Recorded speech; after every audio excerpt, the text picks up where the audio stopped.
on purpose.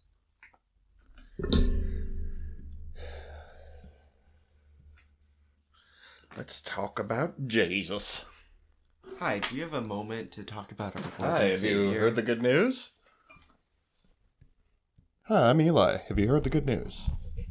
I can't see. Spoilers. Well, you're watching a review of something.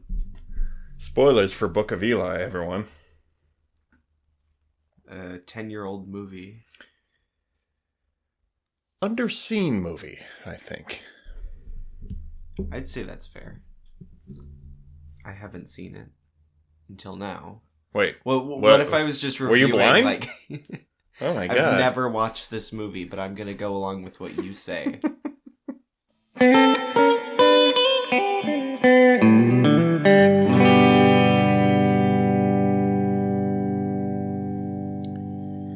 Hello and welcome to the Picture Show with Austin and Phil Rood. I am Phil Rood. I'm the dad. And I'm Austin Rood. I play the son. Each week we watch a movie and then we get on mic and we talk about it. I like that you're playing the role yeah, of my son. Is that what you are? You're like ashamed to be my son? So you're like, it's just a role I play, guys. I only when I'm at home. I don't.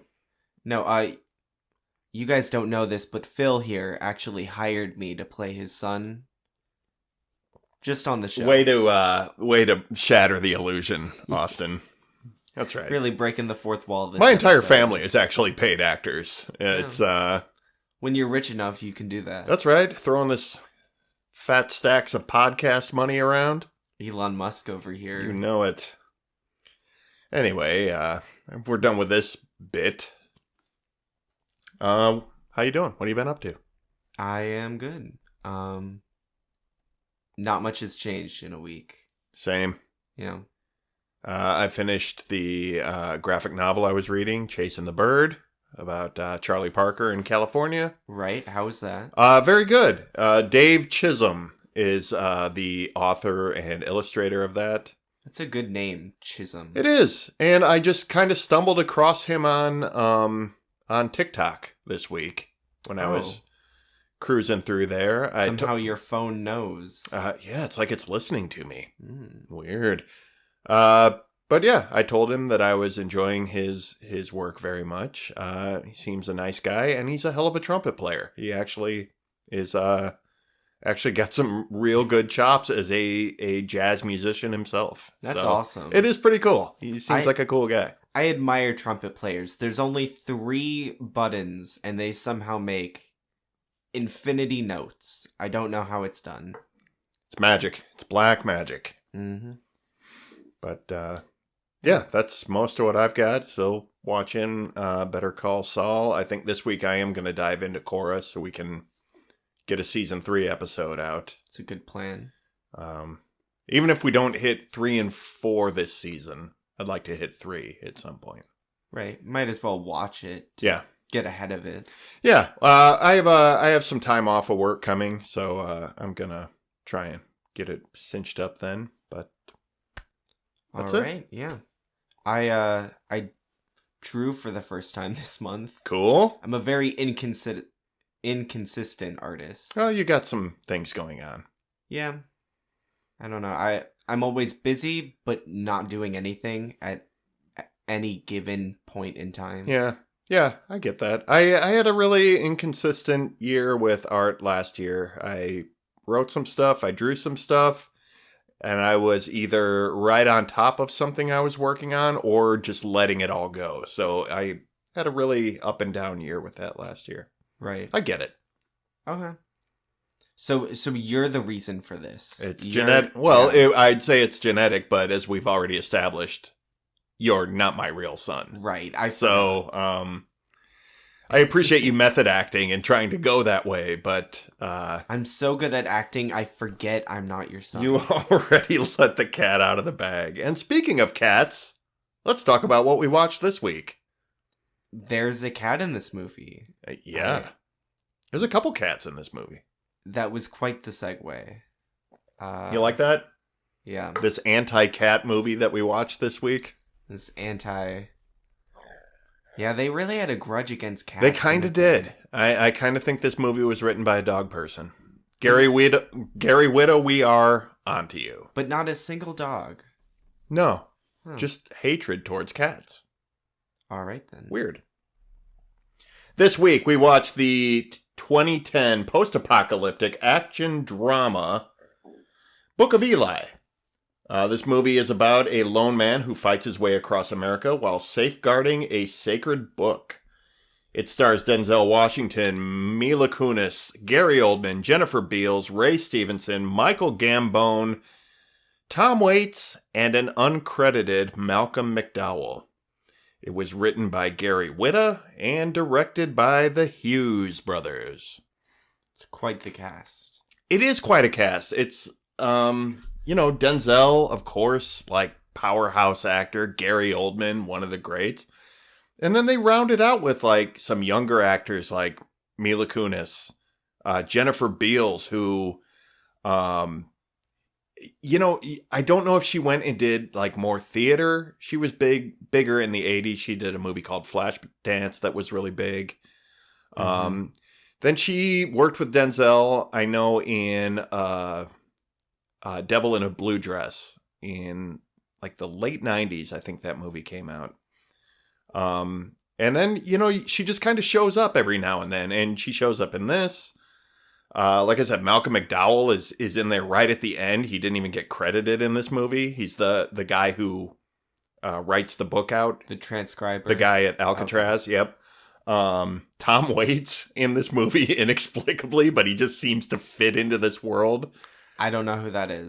Tom, he was you pointed him out as we watched. Yeah, Tom Waits is a singer-songwriter. And he's like this really, I've really kind of started getting into Tom Waits in the last year or two. He's got this really like rough voice, and he sings like he talks, and you just go, this shouldn't work, but something about it kind of does. Okay. But it just, he always just looks like he rolled off a post-apocalyptic movie set. And so in this movie, he reminded me of the like collector from Guardians of the Galaxy. A little bit, yeah. Yeah, he's got a Benicio del Toro vibe going on. Yeah. But yeah, I like him in this movie, and the couple scenes he has, just like negotiating for charging his iPod, ooh, KFC wet wipes. Ooh, cool. It's a bit of world building. A little bit, yeah. And it always, like, the thing that struck me while watching this is Mila Kunis, who I wouldn't call her an inexperienced actor by this time, but, like Denzel Washington's been around forever. Right. And she's Jackie from that 70s show, right? Okay.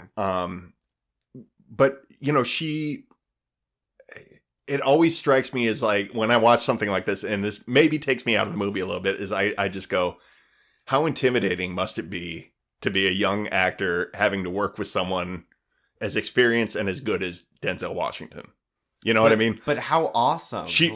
Absolutely. And I think she's great, and I think they have great like scenes and chemistry together. Mm-hmm. And I don't know. There's something about their pairing. They're such visual opposites. And somehow they sort of meld together in the middle. You know what I mean? Like, yeah, he's very big, and she's like a tiny woman. Right, and he's rough because he's been on this journey. And right, she's inexperienced, and she's new. But somewhere, and I don't know if just because they dress them the same, but somewhere they meet in the middle, and there's a lot of chemistry between them. I think, like, I do believe they're friends by the end of it, even though they've only been together for a very short time. I can't even like pinpoint where it happened. Yeah, me either. It's just gradual. Yeah. Anyway, I've seen this movie a few times. I really enjoy this movie. I don't think it's by any means a perfect film, but I watched it today for the first time in a long time, and I still enjoyed this movie. And I'm wondering, this was your first viewing of it, right? Yeah, never seen it before. What did you think of it? It's an interesting movie. Okay. I think it's the most apocalypse movie I've ever seen. Just in terms of style and everything. Just story. Apocalypse movie. Yeah, it was just very... I don't want to say, like, cliche, but it just felt very... You don't think they rewrote the end of the world tropes? No. Very, very much. No, I don't. I'm not saying that as a downside. I liked this movie. I just mean... It's... I don't know how to describe it. It's an apocalypse movie. It's playing on a lot of the same tropes that we see in apocalypse movies. A lot of the vehicles in it are very Mad Max type of vehicles. The chainsaw guy. The bandits, right? The road, the highwaymen kind of bandits on the road. The brutality towards, desperate men finding a woman, and the brutality of these sort of sexual assault scenes and brutal murder and just raw violence with any kind of thing that can be used as a weapon. Yeah. I get that. Did you see that as a downside of this movie? No, I'm just saying, like, that is... It's so over the top. Like, that is constantly my thought throughout this whole movie is, wow, I'm watching an apocalypse movie. Sure. It's still a good movie. I think you're right. Those tropes are in place, but I think they also kind of built a world on top of them while keeping those tropes in place. Mm-hmm. There was... It takes a while to get to the world building. A little bit, yeah. There's apparently a lot of blind people in this world. There's completely overlooked, by the way. It's mentioned very quickly and in passing. Everything in this movie, I think, that leads into the big reveal at the end is sort of a seed that's planted and then moved on from. And I think that's the kind of the genius of the twist of this movie. I can get that, but in a movie where it is so quiet, the audio in this movie is very... It is. It's easy to miss, and I did miss it. I have it written. The one hint that was in there, and the one auditory hint. Yeah. You're right. But I don't think that's as important. Whether or not they drop the hint that there are blind people in this world, I don't think has anything to do with finding out at the end of the day that Denzel is blind. No, that didn't catch me off guard. The slave woman was the one that really threw me off. When they were like, oh, we're going to get her to read the Braille. Right. I'm like, she reads Braille? She's blind? When did this happen? When was this shown? I think it was said in that one scene, and it was kind of shown in, like, when he's washing her hair, when Gary Oldman has the last shampoo in the world. Yeah. And she's kind of staring blankly. I think there's visual cues that she's blind. I think, doesn't he, like, hold it under her nose so she can smell it? Right, but that looks like something anyone would do. Sure. That's why... it's subtle, but I think maybe it's there. If it's not, I don't think it's a deal breaker for this movie. Eli being blind was a good twist. I'm just saying, right. Like, the connections there that lead up to it. Yeah. They were a little too hidden for me. Okay. But the rest of it, but as for it being world building, it is there, whether it's subtle or not. The other part of it being like that the sun is like blinding, that the idea that this damaged our atmosphere to where like harmful rays of the sun, a harmful spectrum of light apparently comes through. Everybody's wearing like these blackout sunglasses all the time. And just coats in black in general. Yeah, it desaturates a lot of the world. It's really strange because at the end of the movie, like, it doesn't seem to be an issue when they're on Alcatraz. You know what I mean? Like, but yeah, it puts a weird style on this movie. Like, just the visual look of it everything is very dark. It's like Yeah, the lighting desaturated. isn't my favorite. Yeah, it's a little hard to see at points. Yeah. And I'm good with stylized things, but if I can't see what's happening, right, then don't show it to me. Like, it's a little annoying. I can't decide if it is sort of thematically like another sort of subtle visual hint that Denzel doesn't see well, you're struggling to see, and you know what I mean? Like, I don't know if That seems like a I know stretch. I'm not saying it's not. Okay. I'm offering it up as a possibility that it is intentional, just not executed super well. Or if it's just, we're going to stylize this, we're going to desaturate everything, and maybe we didn't light it the best way for doing that, and it's sort of executed a little bit off. I don't take a lot of giant points away. I think I'm probably giving this movie a wide berth because I do enjoy this movie. I liked the story of this movie, I think. Yeah. It was the main thing. That is the main thing. And that's why I'm giving kind of a pass to some of the other things. Like I said, I don't think this movie is perfect. Mm-hmm. I think the pacing is a little weird. It hits some really slow pockets that seem almost unnecessarily slow. Right. I think that's story structure wise. A little bit. But I don't know. Everything, even the slow moments, seem to pay off in this movie, either in a character way or in a plot way. So I'm kind of forgiving of this movie as a whole. I think that's fair. Like, the ending, it picks up and everything fits together. Right. And what's weird is the ending almost feels a little bit rushed. It almost feels like, okay, we got everything in position to end this movie. Let's sprint across the goal line. And again, I don't think it is bad, but it just, for the slow pace of the beginning of this movie, when they get to the third act, it's just sort of like, run through it, transcribe the book, open the book. Oh my God, it's Braille. Oh my God, I have no power anymore. See, I didn't see that. I thought it worked. I think it works brilliantly. It's just from a pacing point of view. You know, the movie's paced stop and go, stop and go, stop and go, and then full sprint in the third act. It's just it's a weird end to the pacing of this movie, if that makes sense.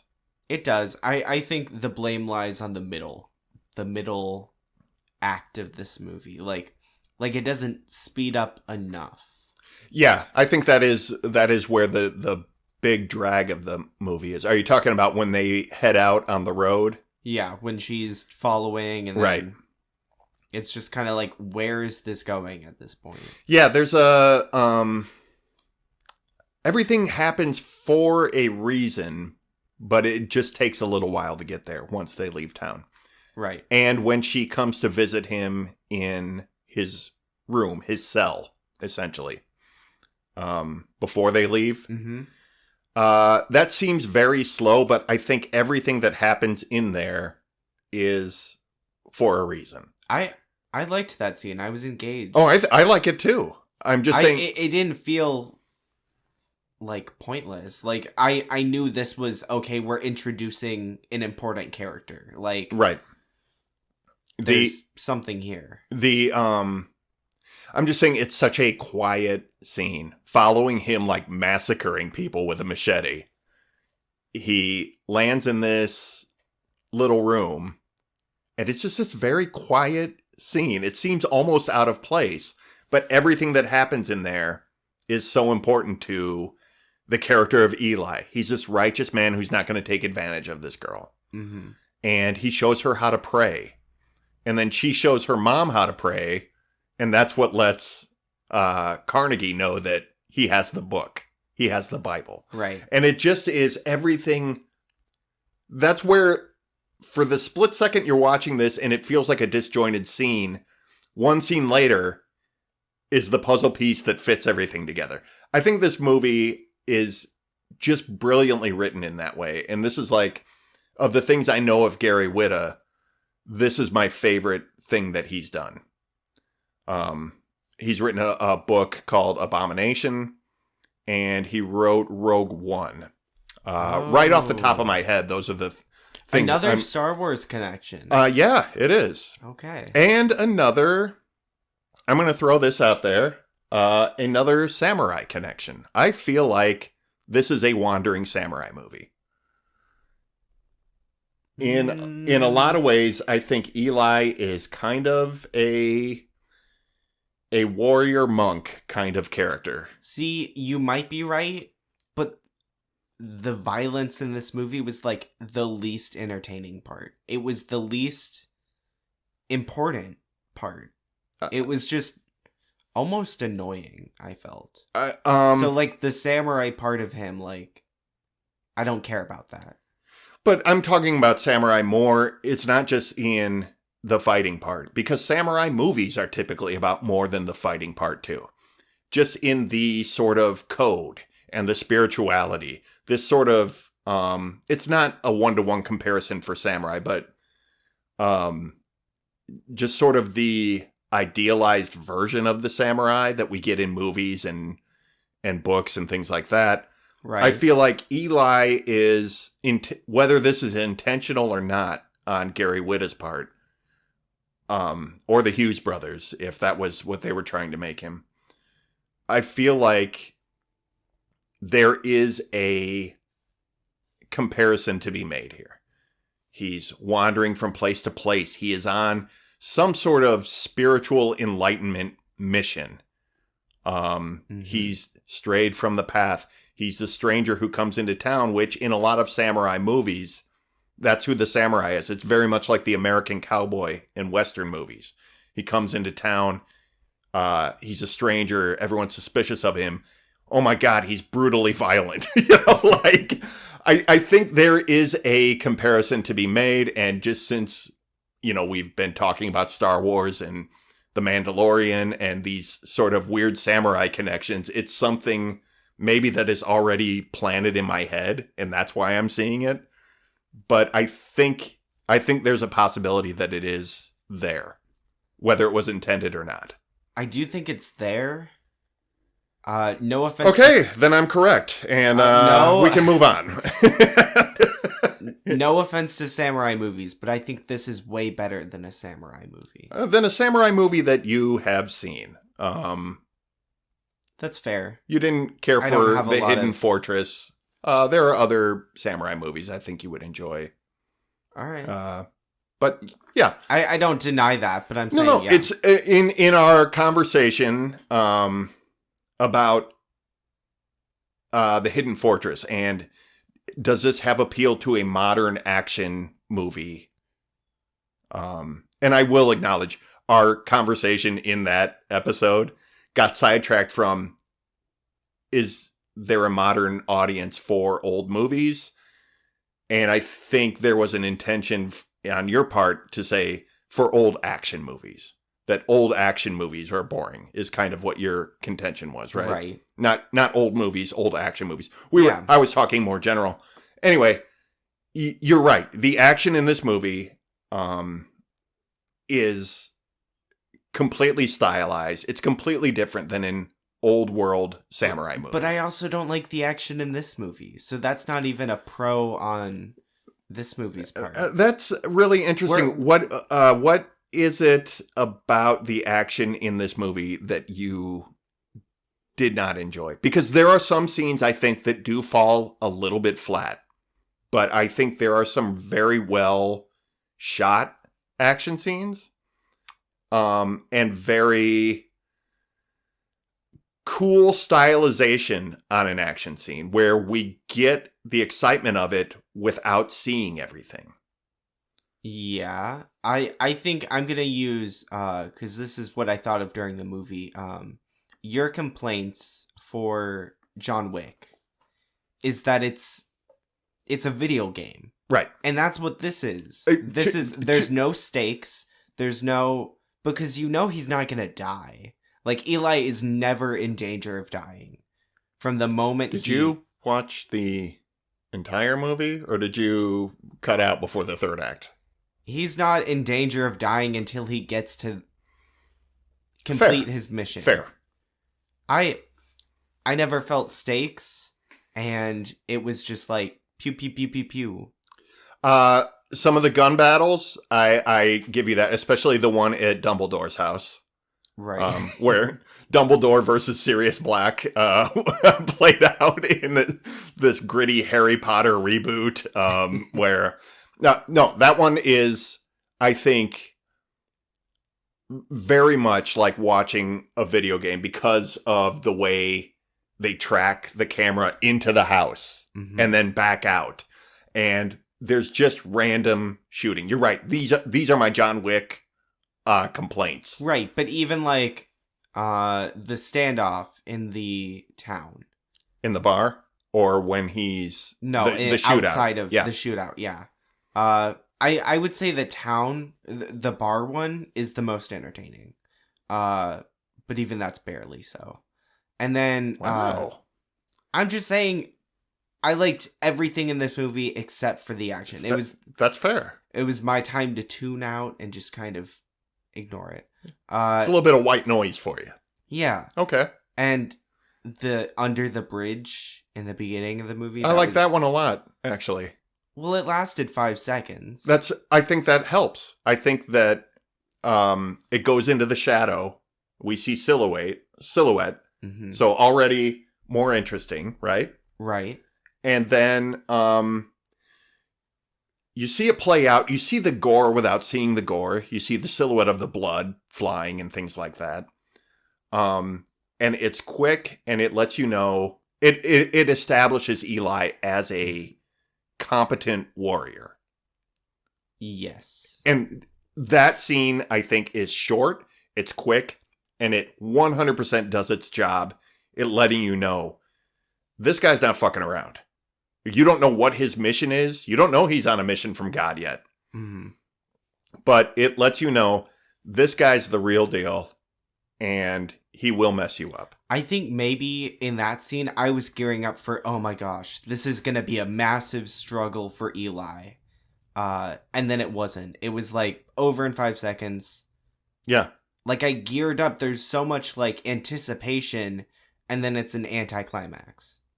I wouldn't call it anticlimactic. I would say the anticipation is part of the ride.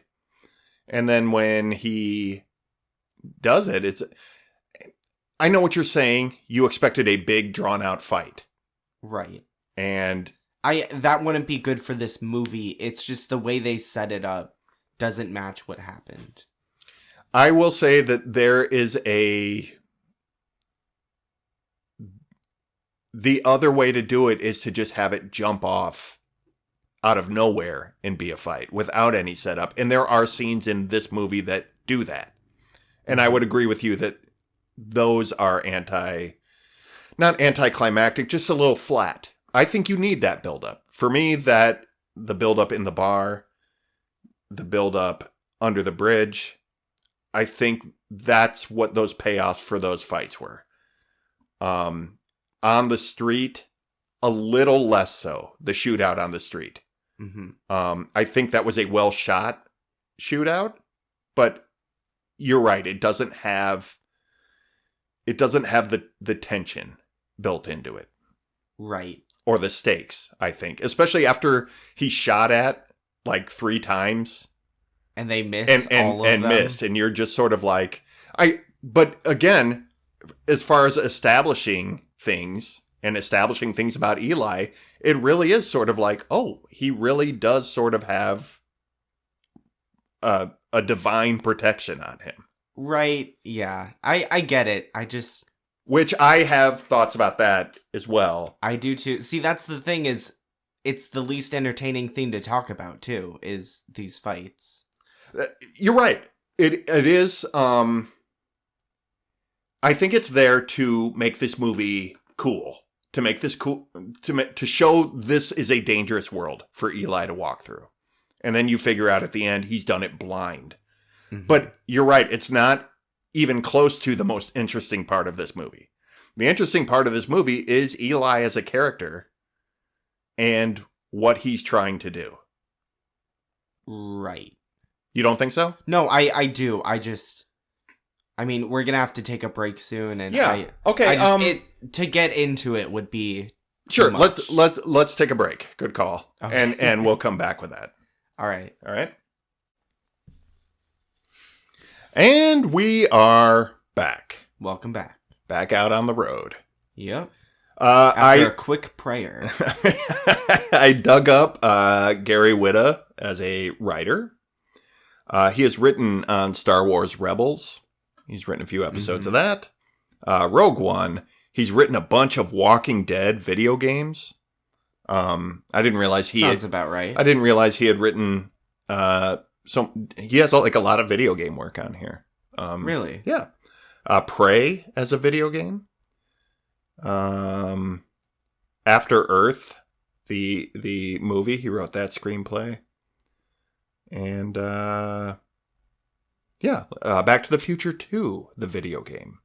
Back in 1990, he wrote even though there was a video game. Yeah. So a lot of video game work, and in the Star Wars world, I don't dislike Rogue One. I like it. It's not the greatest Star Wars, but I think it's an entertaining, fun movie. Yeah. And it has characters similar to Eli. There's a blind monk samurai. Yep. Who's force sensitive. That's right. Yes. And inspires others. It's true. Yeah. A blind man dedicated to his religion. Yes. Or his spiritual practice, not religion. We basically, there's no religion in this world. Right. So except there is. No, I would say there is in this movie. Yes. What is Eli doing then? Eli's not practicing religion. Yes, he is. Nope. He's the only one practicing the religion, but he has a personal spiritual practice. That's not a religion. What do you define a religion as? As an organized group under one spiritual doctrine, that would be a religion. What Gary Oldman wants the Bible for is so he can manipulate it and be the head of a religion and exploit it for power. Yes. You don't. That's a religion, is to. Not the exploitation of power necessarily, but the idea of organizing something and defining this very flexible book, this very open to interpretation book, and saying this is what it means. This set of rules. What Eli is doing is, he is on a mission from God because of his personal relationship to God. He's not exploiting the Bible. He's not forcing people to follow the Bible. He's a member of a religion, though. You don't know that he is. Christianity is a religion. Christianity, yes. Christianity is a spiritual belief in Jesus as God, but he's not a member of a church. Maybe he was at one point. In this movie, he's a prophet, essentially. That's not necessarily... There's a difference between spirituality and religion. I know, but this is defined. This is part of an existing structure. It may no longer exist now, but it's still a religion. That's like saying the Norse mythology isn't a religion, because very few people practice it anymore. Like, it still is a religion. Sure, but they basically established that nobody is practicing religion now. All the Bibles were destroyed. Religion was blamed for the war in this movie. Right. And Eli's bringing it back. Eli's bringing the word of God back. He's not interpreting it for them. He's not telling them what the takeaway is. As a matter of fact, at a certain point, he even he tells Solara, is that her name? Sure. Mila Kunis's character. He tells her what he got from the Bible, and he even says, that's what I got from it anyway. He's not telling her what to get from the Bible. He's not telling Malcolm McDowell when he transcribes it what it means. He's saying, this is the book I read. please get it out to people and let them reap their own rewards from it. That interpretation to me is wrong because they place so much importance on the Bible in this. Why not just place emphasis on God and like why the Bible? The Bible to me, religious text to me that's the structure. That's like if this was just a movie about faith, you don't need the Bible. He could just be telling people about God. But if he's interpreting the word of God for people, then he's the head of a religion. If he's carrying this book full of metaphors to be interpreted individually by people, he's a prophet who is just carrying a book around. He's taking it to a place where knowledge is valued. If you look in Alcatraz, when they put the Bible on the shelf, it's there with the Torah. I believe the Quran is there. It's there with it's basically like the library of Alexandria. You know, it's like the new knowledge center. It's not there to pervert or twist the word of God or to sell an agenda. This is them trying to reintroduce knowledge and culture into the world. That's what I believe he's doing. He's helping the word of God survive.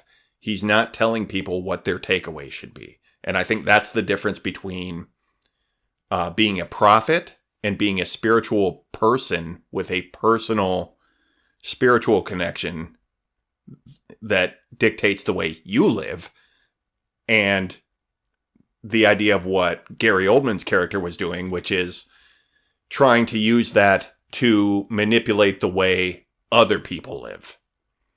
Right.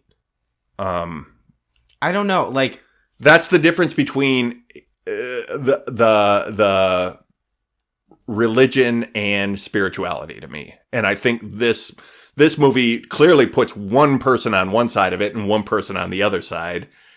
And I think this is a great metaphor for the difference between those two things. I don't know. I still think it's too structured for me. I still think... What's structured about one man? No, the Bible itself. The doctrine that he is reading from and protecting and passing on, like, that in itself is a structure. If he was just like, be one with the universe and talking about what he believes as a spiritual person, like... Yeah, I don't know. I'm struggling with this, because, like... If you look, I think the Bible is a great... all right, take away what you know the Bible to be and put it in this movie just as a metaphor for the Word of God. Because that's essentially what it is. You know, then he's carrying the Word of God. It doesn't matter that it's in a book. In all actuality, it's not in a book. It's in his head. He's memorized the Bible.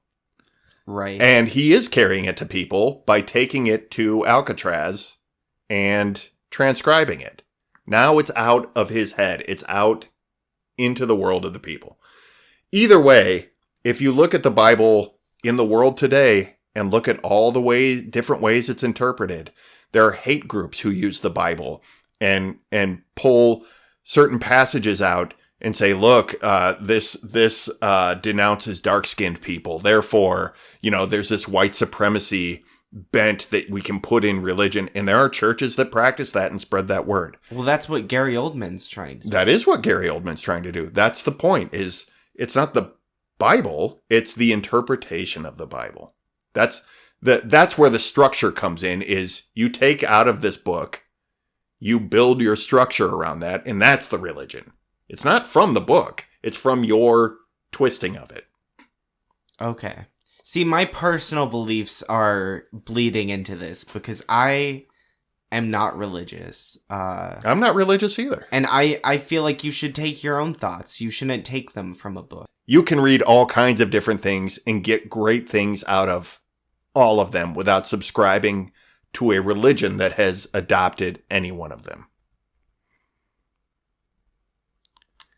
Gary Oldman, Gary Oldman represents the perversion of a book like that. Right, I agree. Yes. Yes, I but not. I like him as a villain. I don't like Eli. He's a great villain. I don't like Eli as a protagonist. I love Eli as a protagonist. I don't know. Okay, I'm slightly diverging here. Okay. Eli doesn't have faith. He hears God. This isn't he has proof. He hears him.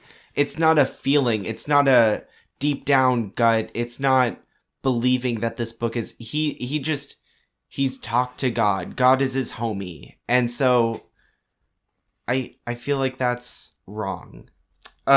Interesting. And fair point.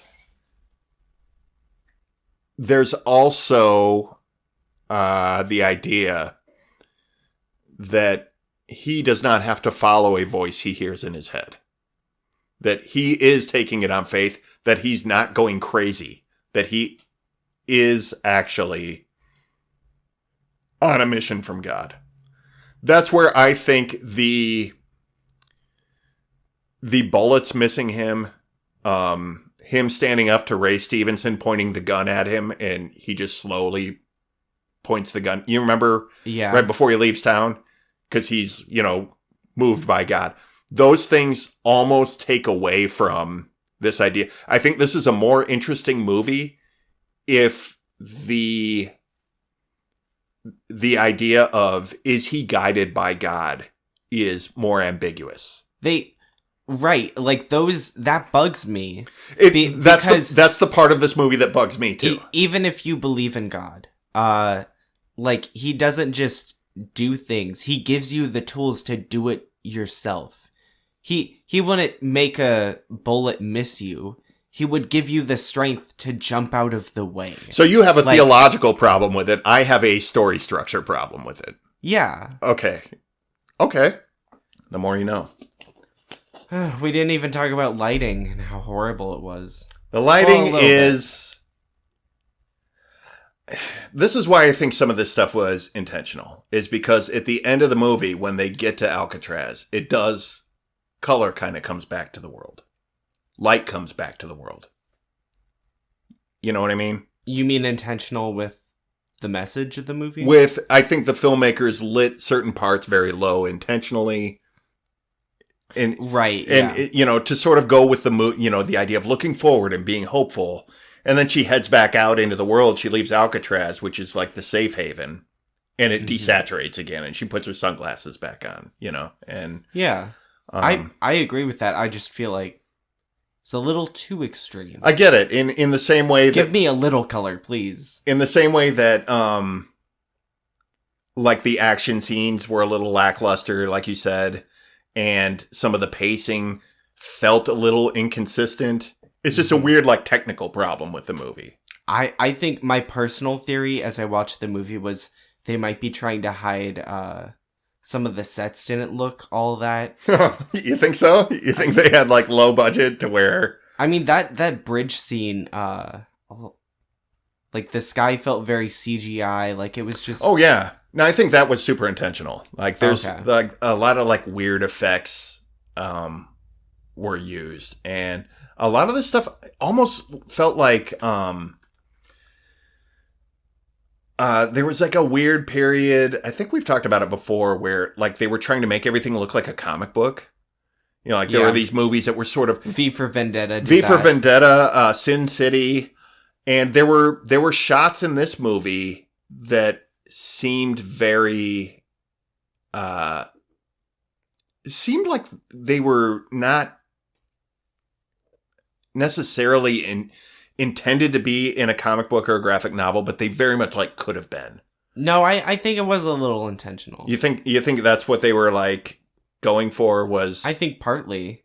The silhouettes and everything. It seemed very comic There's book. Silhouettes, and there's a certain part where Mila Kunis, I think where she starts crying after she was almost assaulted. Mm-hmm. And he's kind of looking back at her, and the way it's shot, like there's no background to them. It's kind of like shot from like looking up, and they're on like the crest of a hill. So it's this very flat, like they're standing directly on top of the hill.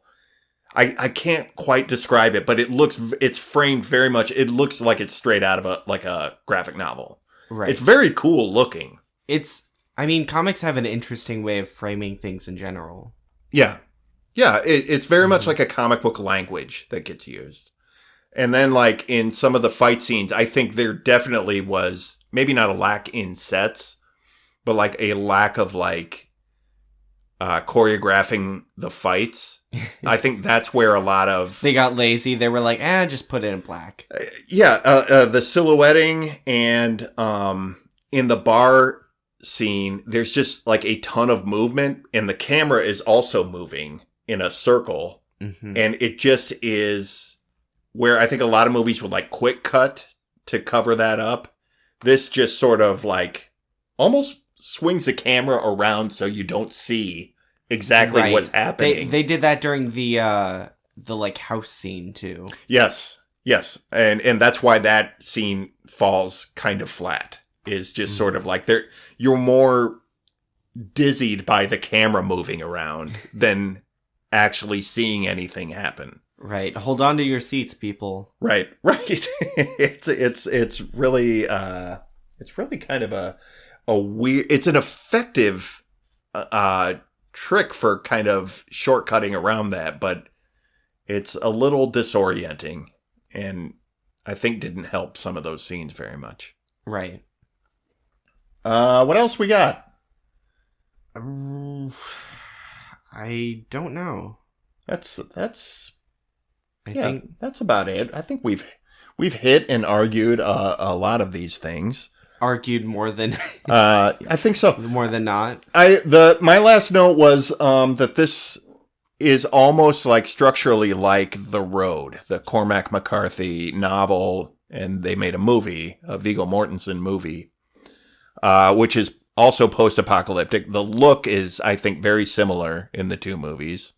Mm-hmm. That's about a father and son traveling the road and just trying to survive. Whereas The Road feels very nihilistic, this movie actually feels very hopeful by the end of it.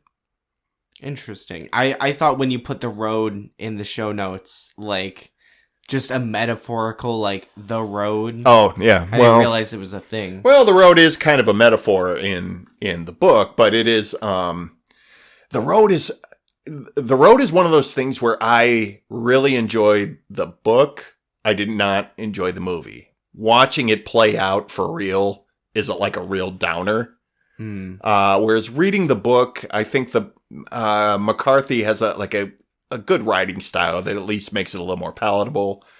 This movie feels like it's going to be this giant nihilistic drag, but I find this movie actually super hopeful and kind of uplifting at the end, even though Eli, spoiler alert, dies. Whoa. His prayer at the end where, throughout the whole thing, when he prays, it's a practicing gratitude. And when he says, "Thank you for my friend," I think that's a super emotional thing for this guy who's been closed off, that he opened himself up and had a friend. And by the way, thank you for not making them romantic. Thank you for making this just this really quirky, interesting, and very deep kind of partnership. This movie reminds me of, there's a Netflix apocalypse movie called Io about all of humanity is moving to this moon orbiting Jupiter, and this girl has been left behind, and she's trying to get to the last ship off of Earth. Oh, I know what you're talking. I haven't seen it. I've seen the previews for it. Yeah, and she's like this 20-year-old, very young woman, and then she meets up with this gruff, like it's very like Eli. Okay. And they're traveling, and like out of nowhere at the very end of the movie, like they have sex, and then it's like, what? God, And it's the reason I hate that movie, because it was so good up until that point. Doesn't that just piss you off when they get to the end of like a good movie and kind of like drop the ball? Yes. And especially to do it in that way, where they force like this romantic relationship. Old enough to be her dad. That's almost a separate issue, because I think it happens also just in age-appropriate couples, where it's just sort of like, can they be I mean, if there is a romantic story that fits into this, if they have that chemistry, I'm not opposed to it. But when they freaking force it in so much, it's just like, no, there's no reason to do that. In this movie, in Book of Eli, like, he's a mentor, and he sort of hands the torch to her by the end. When she takes over rowing, that is sort of her taking the reins. Right. And I think it works super well. Yeah, the end, it's a very optimistic movie. Even like the music, the music is great in this. And I don't even, I'm not even like a film score guy who notices that so much, but there's something it's really... a little in your face, but yeah. It makes you notice. Is it too on the nose, do you think? No. It's just the right amount. Yeah, it's, I don't know. Yeah, it is a little maybe emotionally manipulative, the music. Like, hey, feel something, but I don't care. I really enjoy it. Yeah. I don't know. I didn't look this up, but I wonder if Denzel was supposed to play this role originally, because they keep calling him like old man and talking. And Denzel is an older guy, but he doesn't look old. Like, Denzel Washington never looked... Whenever someone tells me how old he is, I'm shocked. I don't know. I kind of thought him and the villain were like in their 50s. Right. Yeah. I think that's kind of what they're supposed to be. But when maybe it's because I'm not horribly far off of 50 that I don't like to think of that as old. You're like, well, look at that young guy. But yeah, like I don't know. For me, like, Denzel Washington always... And unless he lets his hair go gray in a movie, like, he always just strikes me as like, because he's fit, he's still this like attractive guy, and he just always seems like he hasn't aged in 20 years. You know what I mean? Yeah. So like they kept kind of referring to him as like an old man. And it's like, he's not a young man, but is he an old man? And it just makes me wonder if like they were like, what? Maybe like maybe that's how it's too late to change the script. Right. We'll just go with it. Like, maybe Tom Waits originally was supposed to play Eli, and then they're like, oh wait, we got Denzel. Yeah, Tom Waits, you still want to be the guy in the shop, but and then all of their budget went to that. Went to paying Denzel. Yeah, probably. This was right in kind of like the Denzel Renaissance, you know. Renaissance. Yeah, I think I know what you mean. It's just funny to compare the 10 years. Probably, yeah, about a 10-year buildup to this point. You know, Training Day, Out of Time. He did all these sort of big movies, and he became this really giant star. He'd always worked, but he became like this really giant star. And of all the great movies he did at this time, I kind of feel like this is the one that is overlooked a little bit. I kind of feel like people saw this and just kind of dismissed this movie, and I really hang on to this as a really solid Denzel movie. I honestly can't name a Denzel Washington movie. Really? I know his name, I know his face. I've seen him in things before. I just can't. I know you've if you look up his filmography, I mean, it's just full. Like, he's been around. I'm sure. He was on TV in the early 80s, mid 80s. He's just been around for decades, and I think he has a new movie on HBO right now. Really? What's that? It is, hold on, The Little Things. It's a crime thriller. I don't know much about it. Really? I've only seen like little bits and pieces of stuff like that, but Is he in Moonlight? Is that someone else? No. No. He's in The Magnificent Seven. He's done those Equalizer movies. He was in Flight, where he played the drunk pilot. American Gangster. Inside Man. Man on Fire. Incredible, like, remake. It's a great movie. I don't know any of these. And these were just things he had done in the Training Day, in the decade up to that. He plays Reuben Hurricane Carter in The Hurricane, which is a real story about a boxer who was framed for murder by the cops, and these Canadians who picked up his case and helped prove his innocence. And this is really great movie. He's I love Denzel. Interesting. And just I really like this movie, and it's one of those Denzel movies I wish more people were like, oh, maybe I missed that one, or maybe I should go back and see this. His performance in this, like, he brings like a calm, like, very subtle spirit to it. Yeah. Like to the point where he doesn't, like, the fighting seems so unreal to me, because I'm like, this guy wouldn't fight anything. And he doesn't, even when he fights, he's not like worked up or pumped up, or it's just like this real kind of matter of fact. He cuts that guy's hand off.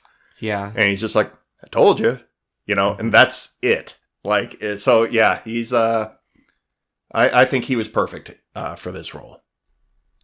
Maybe we just connected the action scenes a little bit. We both agree on that. Yeah. We got to come together on something to end this on. On a positive note. I recommend this movie. Would you recommend this movie to anybody, or would this be one of those things that you kind of have some caveats about? Like, no, I would recommend. Yeah. I'm going to show my boyfriend. Cool. He'll probably like it, or maybe not. I don't know. Whatever drawbacks we had to it, I'm glad that you did enjoy the movie as a whole. Mm-hmm. We watched this as a family. Lane and Sharon came over. We all had a good time with this. I think I mainly just had a misunderstanding about the message. I'm gonna kind of walk this back. Everybody has, in the bigger talk that I was trying to have about interpreting art, everybody has their interpretation of art. And I think you can be wrong in interpreting what an artist's intention was, but whatever your takeaway is your takeaway. I don't know that there's a wrong takeaway to have, or a wrong reaction to have to things. Can we cut this in 20 minutes into the episode? Just look, it is what it is. I brought up body horror just as a surface level example. Mm-hmm. I don't enjoy that. Does that make it a wrong reaction? I don't know. Not really wrong, but it is my reaction. Whatever the creator's intention of something like Saw is, it's not what I'm not taking a lot of enjoyment away from that. I get it. You know what I mean? Yeah. So I don't think you're wrong. I think we were having a weird semantic. Mm-hmm. I think I'll have to rewatch the movie and see. In a little bit. I can't just rewatch a movie after immediately seeing it. Let's make a cut of it where the book is a Where's Waldo book, where we sort of paste that in over it, or like Paddington or something like that. How would that work with Braille? Would that work? Oh, I don't know. There's 2 red dots and he has to find them. It's chicken soup for the soul. I don't know. I don't know what's a weird book. Elmo? I don't... Yeah. Oh, the Da Vinci Code. It was a Da Vinci Code. Sure. Anyway. Yeah, let's do shout-outs. Let's move on and where are shout we at now? things. Yeah, I had to find myself. All right, my shout-out today is Tom Scott. He has a YouTube channel and a series on there called Things You Might Not Know. And I honestly don't know much about Tom Scott himself, but he's just this British guy. He does like short 3-4 minute videos about very specific trivia. It's always different things, but it's just things you might not know. Okay. And he travels around a lot. Like there's there's episodes in like Rome and London and all over. And I think does it's he do, just like, a side gig. things you but may not know about Rome, or is it? It's more specific, like the way sewer systems evolved, or like Oh, okay. internet privacy, or this weird chair in Nevada that no one can sit on because the town, like weird things like that. It's just super specific individual things. All right. Yeah. Cool. That's Tom Scott Tom Scott. and Things You Might Not Know. Cool. I wanted to very loosely tie my shout out this week to this movie, so I'm going to recommend the Holy Bible. No, I'm joking. Gary Whitta is the writer of this movie. As we said, I first became aware of Gary Whitta and his work when he published a book through a company called Inkshares that is sort of a traditional publisher, sort of a crowdsourcing engine. He published a book called Abomination through there. And I came to Inkshares through my friend J.F. Dubois, the Canadian author extraordinaire. I want to shout out J.F.'s book, A God in the Shed. It was his first steps into writing horror. It is sort of young adult horror. About a sort of demon deity that made a pact with this small Canadian town, the weird societies that sprouted up around that, and the fact that this deity ends up living in a character's tool shed in the backyard, and hilarity ensues. No, it's actually it's a really well written book for, I would say, young adult on up. I'm in my 40s. I read it. I really enjoyed it. I read it in high school. Yeah, It's a good read. I think it's appropriate for teens and still entertaining for adults. Yeah, that's fair. JF is also, I've brought him up here before. He's a writer of Aquillo, the podcast that he and Amy Frost do. Anyway, A God in the Shed. I will throw a link in our show notes to both of these. Please check them both out. Show JF some love. I know he's got a sequel to that coming. He's got a lot of things going on around that book.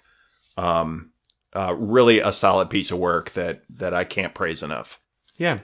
It's exciting that there's a sequel. Yes, we're waiting with great anticipation for that sequel. Impatiently. So Very JF, if impatiently. you're listening, JF, whatever you're doing, get back to work, please. Thank you for listening to this episode of The Picture Show with Austin and Phil Rood. And if you hung with us all the way through that weird religious argument that we had in the middle of this, we really thank you. And if you've done that, you probably enjoy the show. So please leave a review on your podcatcher of choice. It really helps the visibility of the show. That's right. Another way to help us grow is to tell people about us. You know, a great way to do this is if you travel west. Yes. Just in general, preaching to people.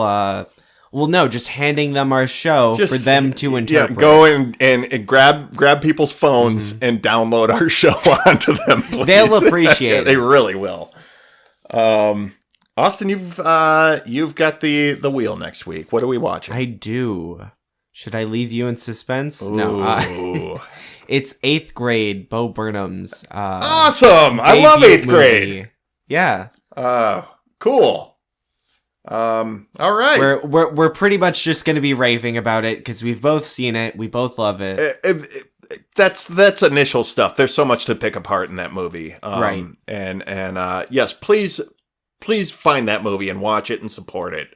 I think it's on Hulu right now. Awesome. Watch along with us because 8th grade is a great movie. I can't wait to talk about it. It's with you. fantastic. Yeah. That's going to be great. Throw your social media out there so people can get a hold of you and tell you that you were right or wrong in our back and forth this week. Oh boy, I'm gonna get Bibles sent to me. I am Austin N. Rood and Austin.N.Rood at TikTok, Instagram, and Twitter. All right, and I am philrood.com and also at philrood on Twitter, at philrood75 on Instagram, and I think I'm at philrood on TikTok now. I'm still not doing very much there. Changing it still? People started actually following me for my art, so I'm like, well, I better put my actual name on here. No, that's no fun. I better brand it in a decent way, so I've seen some interesting brands on TikTok. I think you're good. Yeah, I know. I've been my name as my brand for quite a few years now, so yeah, eventually you got to reel it back in. So, well, if I want them to find my other social media, that's true. You kind of have to do that. You want to read the credits? Yep, we did everything ourselves. Well, there you have it. We'll see you next time on The Picture Show. See ya.